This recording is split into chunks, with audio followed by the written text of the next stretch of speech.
अगर फूलों से भरा हुआ आपको भी अपना पौधा देखना है तो आपको नवंबर लास्ट या दिसंबर के फर्स्ट वीक तक कनेर को कुछ ऐसी चीज़ें दे देनी है जिससे उसका पौधा और ज़्यादा फूल बनाए। आप देख सकते हैं पूरा पौधा गजब के फूलों से भरा हुआ है और लगा किस चीज़ में है यह भी आप देख लीजिए।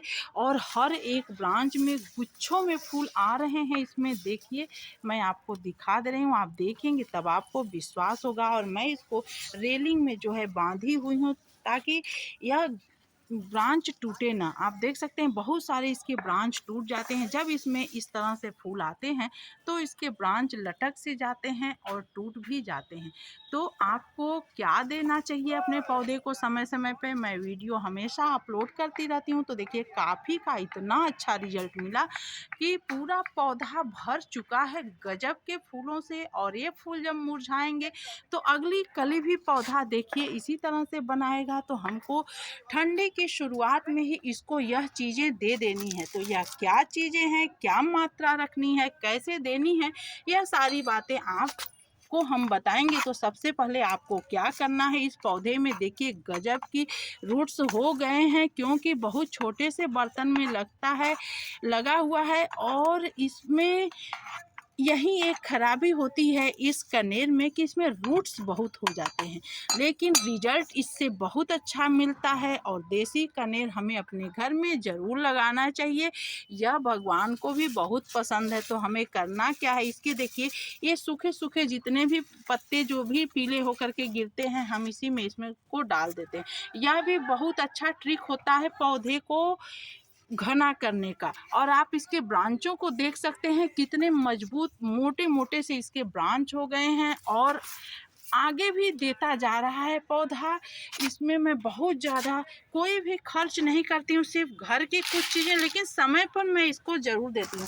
तो आपको भी समय पर इसको कुछ ऐसी चीज़ें दे देनी है जिससे रिजल्ट बहुत अच्छा मिलेगा आपको। और फिर आपका पौधा पूरी ठंडी इसी तरह से फूल देता जाएगा जिस तरह से आपको दिख रहा है कि विश्वास कर पाना मुश्किल है कि इतने छोटे से गमले में इतने ज़्यादा फूल कैसे आते हैं। मैं आपको दूर से इस पौधे को दिखा दे रही हूँ, देखिए कितना ज़्यादा भरा हुआ है। और वहीं हाल इस कनेर का भी है, इसमें भी गजब की ग्रोथ हो गई है, बड़े साइज के ठंडी में भी फूल आ रहे हैं।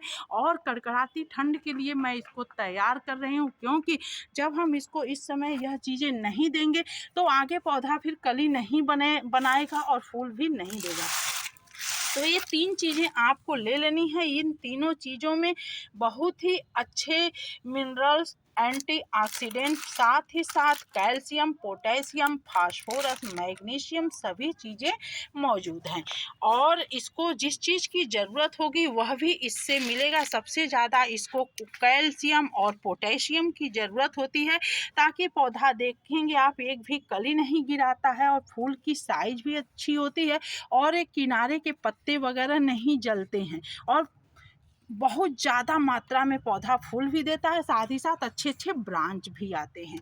तो यह है राख। आप देख सकते हैं राख आपको लेना है, चाहे आप लकड़ी का ले लीजिए, उपले का ले लीजिए। लकड़ी का रहेगा ज़्यादा बेटर रहेगा, लेकिन उपले का भी इस समय पे चलेगा क्योंकि ठंडी में ये पौधे में ज़्यादा मॉइस्चर हो जाता है, पानी देने पे पानी जल्दी सूखता नहीं है।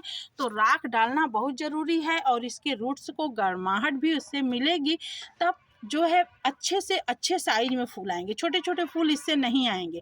अगर यह आप नहीं देंगे, रूट्स ठंडा ठंडा रहेगा तो इसमें बड़े साइज के फूल नहीं आएंगे। दूसरी चीज़ यह है नीम की खली।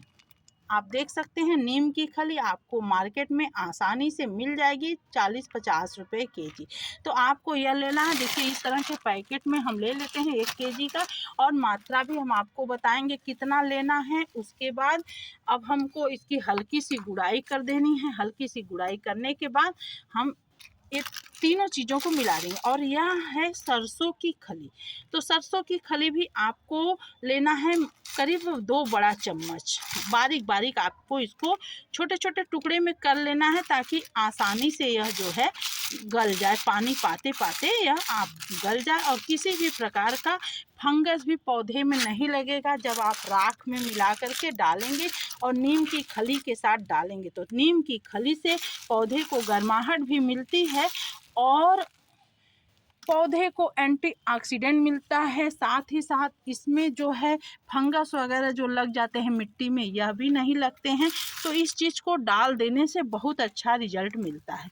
तो यह तीनों चीज़ों मिला करके हम 2 मुट्ठी के करीब अपने पौधे में देंगे। अगर 10 से 12 इंच का आपका गमला है तो आप 2-2 मुट्ठी अपने गमले में डाल सकते हैं। हर गमले में दीजिए, आपको बहुत अच्छा रिजल्ट मिलेगा। अब यह 2 मुट्ठी हम अपने इस वाले गमले में डालेंगे।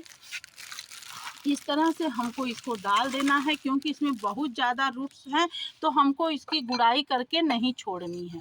अगर आपका पौधा नया है तो आप उसकी गुड़ाई करके उसको 1 दिन के लिए पूरा छोड़ दीजिए।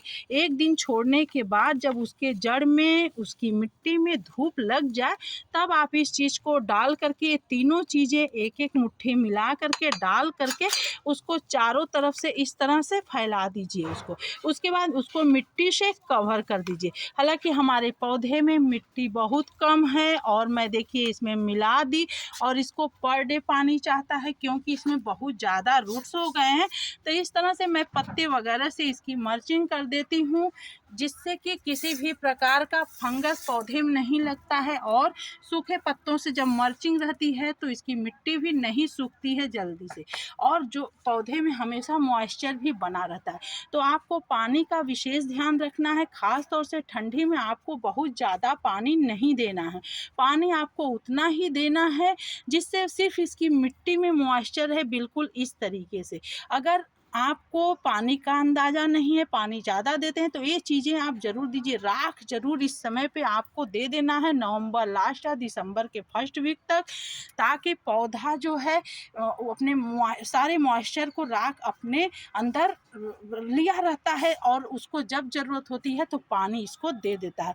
और राख से बहुत अच्छे रिजल्ट भी आते हैं, नए नए से ब्रांच आते हैं। इसमें कैल्शियम भरपूर मात्रा में होती है, जिससे कि पत्ते और कली इसकी गिरती नहीं है, फूल की साइज अच्छी होती है, और बहुत अच्छा आपको आगे भी रिजल्ट मिलता जाएगा। नीम की खली, सरसों की खली से भी बहुत अच्छे फूल आते हैं।